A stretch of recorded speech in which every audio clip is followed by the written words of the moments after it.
Okay, let's pause to review. We've talked about 6 different kinds of parts of speech so far: verbs, nouns, pronouns, adjectives, articles, and adverbs. We have 9 parts of speech to talk about altogether, so there are 3 more to do. In this lesson, we'll talk about 2 kinds of connecting words: prepositions and conjunctions. First, a preposition relates a noun or pronoun to another part of the sentence. There are many different kinds of prepositions. Many of them are short words which describe a relationship between the noun or pronoun that follows and the rest of the sentence.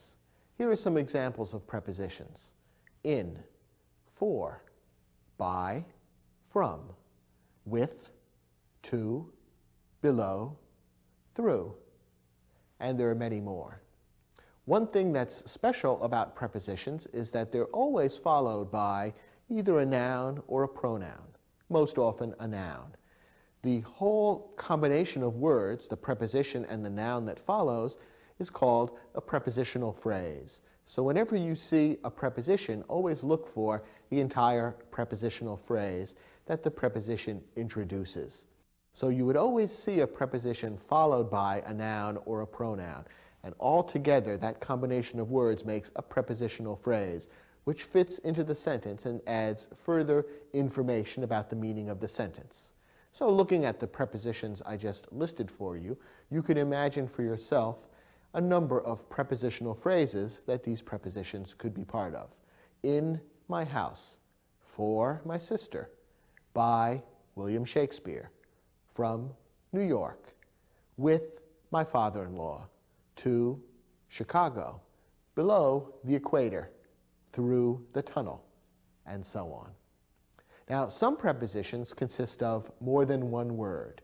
Here are a few examples: according to, because of, in front of, instead of, prior to. And again, there are other examples. You can see that although these prepositions consist of more than one word, the 2 or 3 words that make up the preposition work together and have a single meaning. And once again, each of these prepositions would come before a noun or a pronoun and form a prepositional phrase. According to the weatherman, because of today's rain, in front of the hotel, instead of dinner, prior to bedtime, and so on. So these are prepositions. They're connecting words because they connect the noun or pronoun that follows to the rest of the sentence. The other type of connecting word that's important is a conjunction. A conjunction connects 2 or more other words.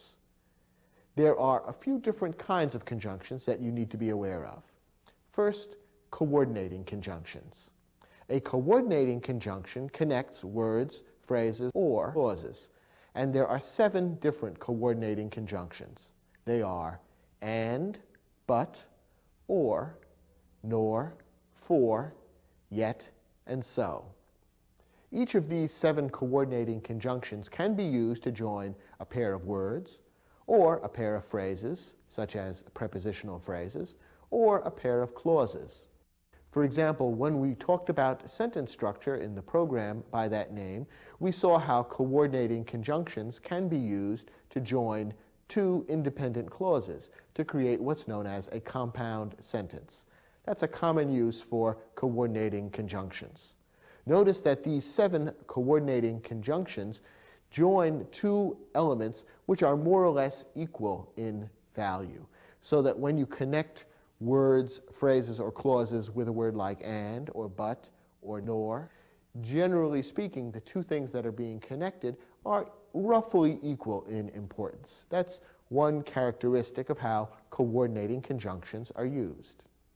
A second type of conjunction to be aware of is the subordinating conjunction. A subordinating conjunction connects clauses, making the clause that follows the conjunction a subordinate clause. Again, in our lesson about sentence structure, we talk a fair amount about subordinating conjunctions. So if you haven't watched that program, you probably should, to get a little more background on how subordinating conjunctions are used. Subordinating conjunctions make the clause that follows into a subordinate clause, meaning one that can't stand alone as a sentence. For example, take a subordinating conjunction such as if.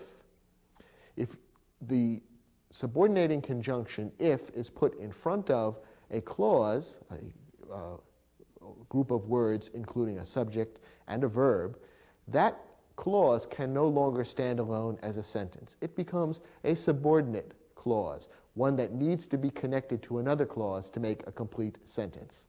So, for example, we might have a clause like the following: it rains this afternoon. That could stand alone as a sentence. However, when we put the subordinating conjunction if in front of it, it can no longer stand alone as a sentence. If it rains this afternoon, suddenly it feels incomplete. Something more needs to be added to turn it into a complete thought. If it rains this afternoon, the picnic will be canceled. A subordinating conjunction then creates a subordinate clause, which means a clause that can't stand alone as a sentence. Notice the difference between a subordinating conjunction and a coordinating conjunction. We said that coordinating conjunctions join two things that are more or less equal in importance. A subordinating conjunction joins one thing which is independent, an independent clause, and a clause which is subordinate, less important, can't stand alone as a sentence. So whereas a coordinating conjunction links two things that are equal in value, the subordinating conjunction links two things that are unequal or different in value and importance. Here's the third and final kind of conjunction to be aware of: the correlative conjunction. A correlative conjunction comes in pairs, and there are four most important correlative conjunctions to be aware of: both and, either or, neither nor, not only but also. And the most important thing to be aware of about correlative conjunctions is that they always should be used correctly in pairs. So whenever you begin with both, you need to follow up with and. So both my mother and my father will be coming to the awards banquet. When you begin with either, you need to follow through with or. Neither needs to be completed with nor. And not only needs to be completed with but also. A common mistake that people make is to use one but not the other. The correlative conjunction must be used in its entirety, so whenever you use the first part of it, you need to use the second part. So these three types of conjunctions are important to recognize: coordinating conjunctions, subordinating conjunctions, and correlative conjunctions. They fit into different kinds of sentences and need to be followed, used according to certain specific rules.